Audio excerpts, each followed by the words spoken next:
Hello, everyone, and welcome to the White House State Legislative Convening on Combating Junk Fees.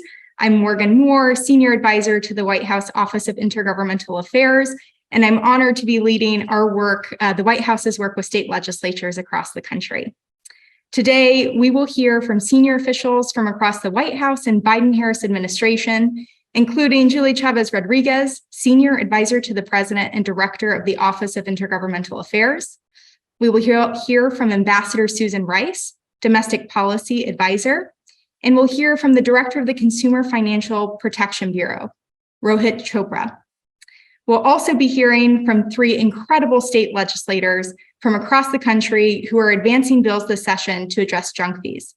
That includes Vermont Senate Minority Leader Randy Brock, New York State Senator James Skoufis, and California State Senator Caroline Menjivar. For those of you joining today who are also proposing and advancing legislation to tackle junk fees, thank you. We're looking forward to continuing our partnership together, and we're excited to facilitate further exchanges on this issue. With that, I'll turn it over to our first speaker, Julie Chavez Rodriguez. Great, thank you so much, Morgan, and thank you all so much for joining us today to touch on this important issue. The opportunity that we have to come together to really use state legislative action to tackle junk fees. As Morgan mentioned, my name is Julie Chavez Rodriguez, for those of you I don't know, and I'm Senior Advisor to the President and Director of the Office of White House Intergovernmental Affairs. Our team works with state and local officials across the country, including tribal governments and our territories. And so far this legislative season, we have been working closely with state legislators on key priorities, including reproductive rights, gun violence prevention, voting rights, and delivering economic security and opportunity, including through workforce development and housing access and affordability. And before my colleagues share more about junk fees and what the administration is doing to level the playing field and support consumers, I want to thank the state leaders who have been long working on these issues for their expertise and their collaboration. Today, you'll hear from legislators from New York, Vermont, and California who have advanced bills to address a range of junk fees in sectors including ticketing, resorts, and housing. But we know today's speakers represent just a small slice of the junk fee initiatives happening across the country and have been closely following the momentum in states such as Tennessee and Colorado as well. And just like our other priority issues, the Biden-Harris administration is here to partner with you on junk fees. Today, we're releasing two new products to support you all in the states and other state leaders across our country in your efforts to crack down on these predatory fees. First, here at the White House, we are releasing a new resource defining what exactly a junk fee is, and importantly, highlighting the various ways that states can take on these fees through state legislation. Second, Secretary of Housing and Urban Development, Marcia Fudge, is today releasing an open letter urging action on the unfair and non-transparent fees that are specifically encountered by renters. Things like excessive rental application fees and so-called convenience fees just to pay your rent.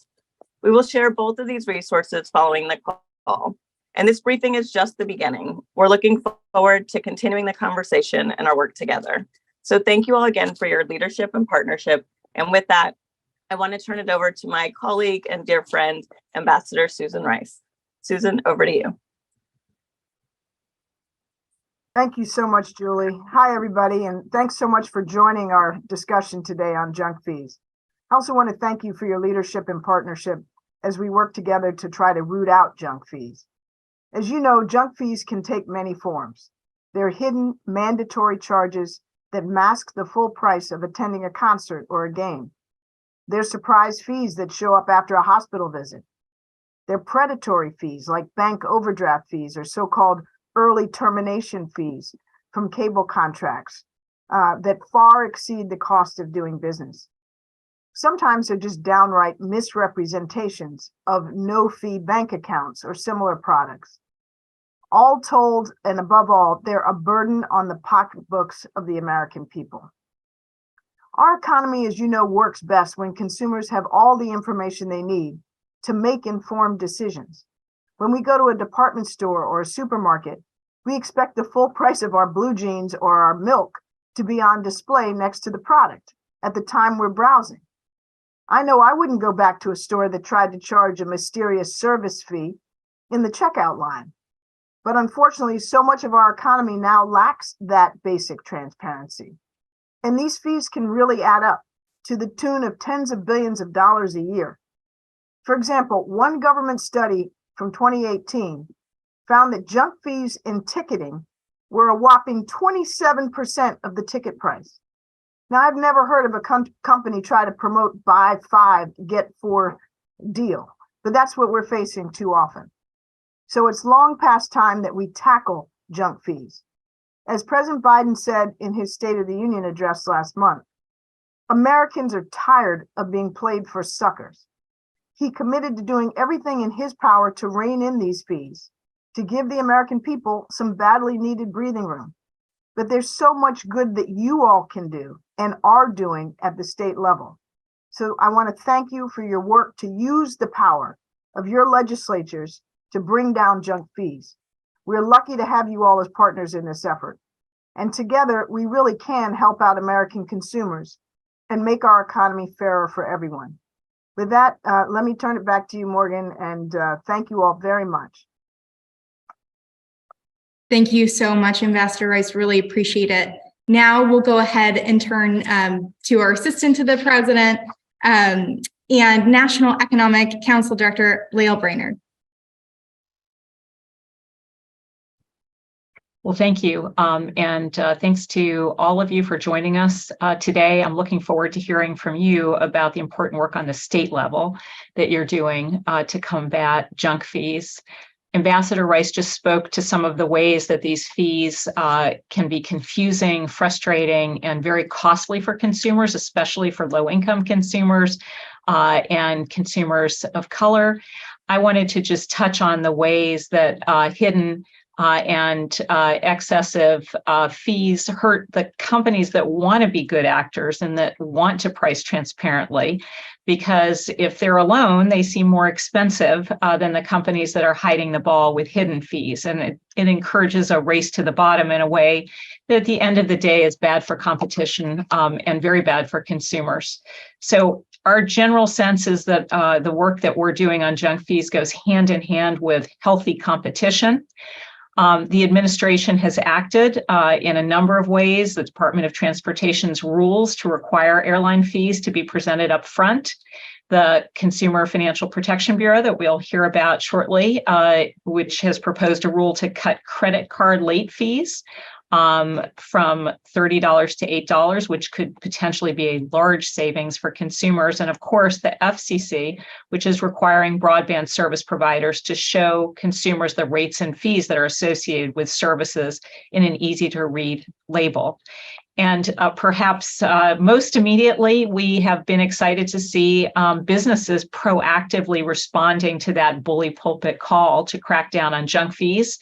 After the president called on Congress to ban family seating fees, several major airlines changed their policies. And DOT launched a dashboard that grades airlines on family seating fees. Again, the CFPB released reports on the banking industry's excessive and unfair reliance on banking junk fees. And what we've seen since then is 15 of the 20 largest banks ending fees for bounce checks. And bank revenue from overdrafts and bounce check fees is down more than $5 billion annually compared to before the pandemic. So that's a huge savings to consumers. So with that, we are, working together with you at the state level. We know there's a ton that you're doing and can do there. Eager to hear from you and work with you. And with that, I'll hand it back to Morgan. Thank you so much, Director. Really appreciate it. And with that, we'll go ahead and turn over to Director of the Consumer Financial Protection Bureau, Rohit Chopra. Well, Morgan, thank you so much. And thanks all of you for being here. I'm really excited to talk about what we can all do, not just as the federal government, but in every single state to really give consumers and honest businesses a chance to make our markets work better and to be more competitive. One of the things I think we want to see in our economy is companies competing on offering the best product at the best price. But what you end up seeing is a lot of firms looking at ways to obscure that price, to tuck in a fee late in the game to make things more profitable than fair competition would otherwise provide.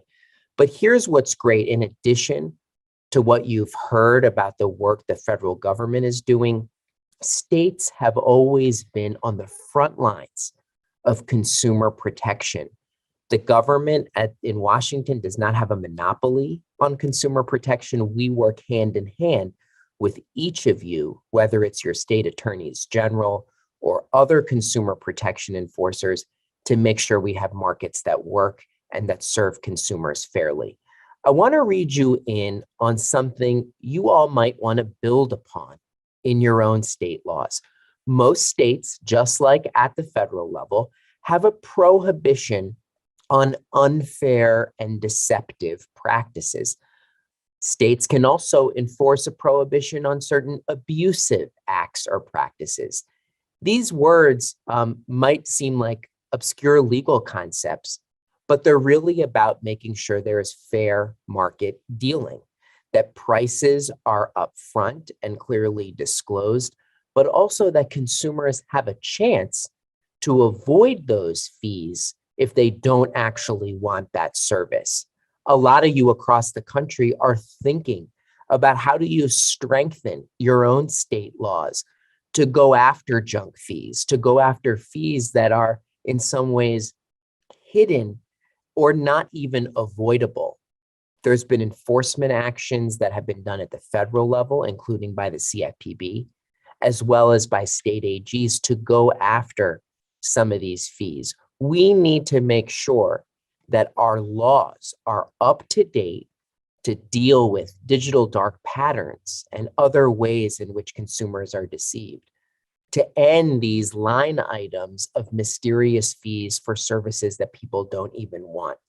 So we're going to work with all of you. Some of you have already reached out to us about what might be some ways to strengthen those laws, especially when it comes to unfairness, deception, abusive, where our country has really tried to make sure that consumers and honest businesses are protected. So Morgan, really great to see so many state legislators already taking the lead on something that I think is so important to people's pocketbooks. This is such a nonpartisan issue and is really about making sure our markets are honest and working for everybody. Thank you so much, Director. And I can't think of a better segue to our next speaker, and want to just thank again the directors and the Biden-Harris administration leaders and officials who joined us at the beginning of this convening. It was really fabulous to be joined by you and state legislative leaders from across the country. I'm really excited now to be handing the floor over to three incredible legislative leaders from across the country who are currently advancing state legislation to address junk fees. And to begin on the nonpartisan tone, we're going to start with Vermont Senate Minority Leader Randy Brock. Over to you. Thank you, Morgan. We all hate to think that we've ever been conned, but I have to admit I was conned. I looked at the large print in an advertisement for a hotel room, and I thought I was getting a great rate. But then after I left the hotel and I looked at the bill, I saw all of the other things that were on the bill, including things like the taxes, which I expected, and things like fees that I did not. And when I looked at fees, I had to go through a series of internet clicks to find out what these fees were. And one of them was a resort fee. Then I had to click again to find out what that was, because I didn't think I had stayed at a resort. And I found that I was being charged for items that I never asked for, didn't want, didn't use, and were not fully disclosed to me when I made the reservation. Time and time again, as I've looked since, at hotels, particularly luxury hotels, I see these resort fees being charged, and sometimes they amount to 20% or more of the actual hotel billing. They represent things like use of the pool, use of the fitness center, in some cases, parking spaces, use of the internet, and the ability to walk around the park-like setting that the hotel has. These kinds of charges are disguised, not fully disclosed, not easily learned about, and in most cases, I've found to be mandatory. The more I researched the issue, the more I found these charges existing, and the more that I talked to people who thought we should do something about them. Tourism is Vermont's largest industry, and I was very concerned that more tourists will react the same way that I did when seeing these kinds of fees charged to their bill. And moreover, the state is being cheated from taxes, from its occupancy taxes, because the taxes on what's in the large, bold print of the daily room rate, not what's in the actual rate, which is sometimes 20 or 30% higher as a result of these particular fees. And that's why I've introduced a Truth in Lodging Act that requires full disclosure and transparency. And it requires these kinds of fees to be included in the rate for lodging and to be listed in the bold print, just like the room rate that has been deceptively used before. Let's hope that that has a result that we can all live with and enjoy and like. Morgan, back to you. Thank you so much, Leader. Spoken not only as a legislative leader, but as a true consumer. We really appreciate all of your work last session and this session as well to address this issue. Thank you. With that, thank you so much, Leader, and we'll turn it now over to New York State Senator James Skoufis. Thanks so much, Morgan, and my thanks to the Biden-Harris administration for the invitation, and more importantly, for really spotlighting this issue that has been devastating consumers for decades. And as Director Chopra mentioned, and you, Morgan, and some others have referenced, this is one of those increasingly rare issues that rises above sort of the D or R next to people's names. No matter whether you're the most far left or the most far right American, everybody hates hotel fees, as we just heard of. Everyone hates airline fees. Everyone hates live event ticketing fees, and so on and so on. It's a great unifying issue in our country. And, you know, as chair of the Investigations and Government Operations Committee in the New York State Senate, one of the issues in our portfolio is the live event ticketing space. And a couple of years ago, we opened up an investigation to predatory practices, including these junk fees in the industry. We produced a report. From that report, we produced a bill to overhaul this space. And there was a real emphasis on junk fees. We advanced the bill. We actually passed it. It was in part enacted last year, signed by Governor Hochul. And really the cornerstone of the bill was all-in pricing. And we're in New York now, the first state in the country to have all-in pricing in the live entertainment space. And anyone that has purchased a ticket to go see their favorite artist, go to a concert, go to Broadway here in New York, go to a ball game, knows what that process is. They go to Ticketmaster, they go to StubHub on resale or Vivid or SeatGeek, and they find a ticket, they find a seat at a price they're willing to pay. They click the listing, and then the second page asks them to put in their contact information. Click. The third page asks them to put in their credit card information. Next page asks them to accept terms of service for the website. 5, 6 clicks later, they finally get to the checkout page, and now the price that they thought they were going to be paying for that ticket includes a $19 service charge, a $23 convenience fee, a $14 delivery charge. And every single fan asks themselves every single time, what service am I getting? What convenience am I getting? And what delivery am I getting? This is being emailed to me from the platform. And so we passed all-in pricing that requires now that final price with all the junk fees, with the taxes, to be placed all the way up front before the fan makes even a single click on that listing. It's the most basic form of transparency. It allows for competition and comparison shopping by that fan, and has been really welcomed by the millions of fans here in New York State. We also included in that bill that passed something called face value disclosure, On the resale side, now they've got to publish what the original price was of that ticket so that the consumer has that context and that buyer's information. We also did some more marginal things. We outlawed delivery fees if there's no delivery. Go figure. If a ticket's being emailed, no longer can a delivery fee be charged. We also banned the profiteering of tickets that were originally issued for free. One of the examples here in New York is when the Pope came to town a number of years ago. The Archdiocese handed out lots of free tickets. Some unscrupulous individuals gobbled up as many tickets as they could, went on Craigslist and other platforms and sold those free tickets for hundreds and hundreds of dollars to Catholic faithful.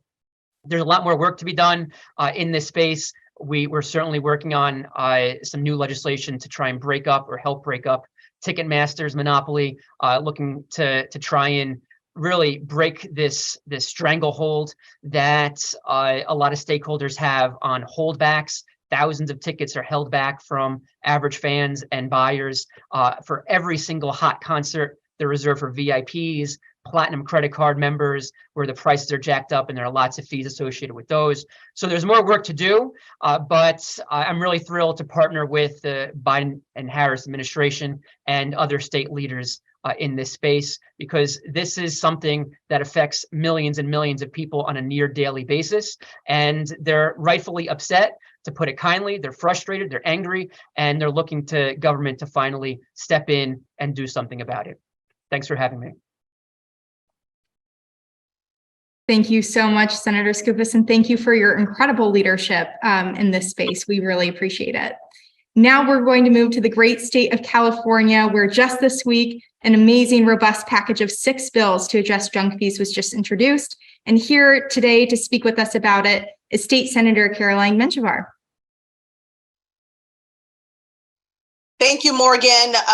Good afternoon, everyone. Thank you to the Biden and Harris administration for inviting me to speak on this issue today. I'm newly elected State Senator Caroline Menjivar. I serve California's 20th District, representing SoCal in the city of Burbank and the San Fernando Valley. What a great honor to represent this state and join a strong coalition in the fight against these fees. Like you just heard from Morgan, in California, my colleagues and I are joining the White House efforts to end the use of junk hidden fees through a package of 6 bills related to lodging, ticketing, electric vehicles, rental housing, small business, and car rentals. Now, oftentimes when we think about these hidden fees, we don't think about how they're embedded in rental housing, which is why I introduced SB 611. Hidden fees when it comes to rental housing can be thought of when they come in to rent a home and then they have to pay for parking on top of that. Then they're told that they have to pay an extra fee for bringing in another person to live with them, or that they have to pay a fee for pick up their trash, or the fact that an extra fee because you only picked a lease for a certain amount of months, and that adds on another hidden fee. So SB 11, when amended, will address the lack of price transparency in the rental housing market. Junk fees, as we know, place detrimental burdens on tenants and contribute to housing instability. This issue in particular is always top of mind for me because the communities I represent in LA County have extremely limited affordable housing. And I myself experienced housing insecurity as a youth after my family was evicted from our home.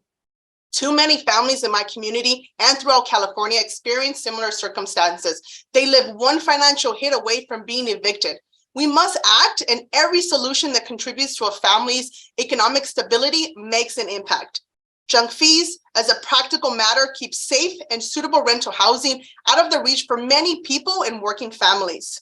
When these fees force people to pay more than the stated price of rental units, it affects the renter's ability to remain unhoused. I remember looking for apartments years ago, always having to pay hit fees just for applications, get denied, make my way to go find an apartment 15 miles, 20 miles away, only to then find out that there were other fees added and then go back to search again. These junk fees negatively impact future housing and financial stability when they damage a person's credit report or incur rental debt, just like I mentioned. So SB 11 in California will require landlords to disclose what renters will actually pay, both upfront and on a monthly basis, to remain housed in a rental unit. Consumers, as you've all heard in this briefing, must know the true cost in order to decide if they can afford purchases and rental units. as well as accurately plan for their financial futures. I'm so grateful to be part of this coalition. Again, thank you to the Biden-Harris administration and state leaders across the country in bringing awareness to this issue. Thank you, Morgan. Thank you so much, Senator. Thank you for your work. And before we close out, I wanted to quickly turn back to Director Chopra. Morgan, thank you. I just wanted to build on something that our 3 state legislators talked about. You know, we heard about a fake delivery fee. It's these fake fees as well when there was not even a service provided. One of the things that I want everyone to think about who's a state legislator is what's the laws we currently have on the books and how can we all work together to better enforce it, especially when it comes to these unfair practices and fake fees. So Morgan, I just want to let you know we are available to CFPB as a resource to help states think through what they can do to combat some of this. And today, the CFPB has released a report about what our examinations of financial institutions are uncovering. And we found some fake fees. We found unfair and deceptive fees across the board when it comes to collecting on auto loans and student loans and bank accounts. So I just want to make sure that everyone knows we all have to work together on this, not just to strengthen our laws, but to enforce them together as well. So I really appreciate, Morgan, all that you've done to pull this group together. Thank you so much, Director. Really appreciate those additional remarks. And just want to reiterate again, a huge thank you to our speakers today from both the federal and the state level, and to say that our partnership will continue to be really catalytic in rooting out junk fees from the economy. As discussed today, the Biden-Harris administration has released multiple resources to support you as state leaders in your efforts to crack down on predatory fees. As Director Chopra mentioned, the CFPB has released a resource. Today, the White House has released a guide for states defining what exactly a junk fee is, and importantly, how can states take action on these fees through legislation. In addition, the Secretary of Housing and Urban Development, Marcia Fudge, has released an open letter urging action on unfair and non-transparent fees that are specifically encountered by renters. We will ensure that all of you have these publicly available resources following the call, and look forward to following up to support your state legislative initiatives and to facilitate further exchanges between state legislators across the country on this topic. Thank you so much again. Have a great day and speak with you soon.